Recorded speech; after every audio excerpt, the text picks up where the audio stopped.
একটা ভাইয়ার আর একটা আমি নিব। একটা ভাইয়ার একটা আমি নিব।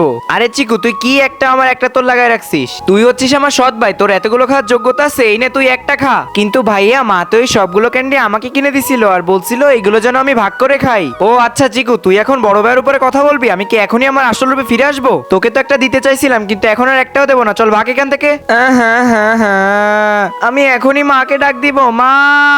এরপর কি হলো সেটি দেখার আগে বন্ধুরা, তোমরা যদি সামান্য কয়টা টাকা থেকে নিজের মাকে বেশি ভালোবাসো, তাহলে এই ভিডিওতে একটি লাইক এবং চ্যানেলটি সাবস্ক্রাইব করে দাও আর কমেন্ট বক্সে লাভ ইউ মা লিখে যাও। কি হয়েছে চিকু বাবা, তুমি আমাকে এত জোরে ডাকতেছো কেন? মা দেখো না, ভাইয়া না সবগুলা চকলেট একাই নিয়ে নিচ্ছে। আচ্ছা চিকু বাবা, তুমি মন খারাপ করো না, আমি এখনই তোমার চকলেটের ব্যবস্থা করতেছি। হে জাদুর মোটকা, তুমি তাড়াতাড়ি করে আমার কাছে চলে আসো তো। এই তো চলে এসেছে। জাদুর মোটকা, তুমি তাড়াতাড়ি করে চিকুর জন্য অনেকগুলো চকলেট এনে দাও তো। এই দেখো চিকু বাবা, তোমার জন্য কতগুলো চকলেট চলে এসেছে। ওয়াও মা, এতগুলো চকলেট তো আমি অনেক মজা করে খাবো। হ্যাঁ চিকু, খাও।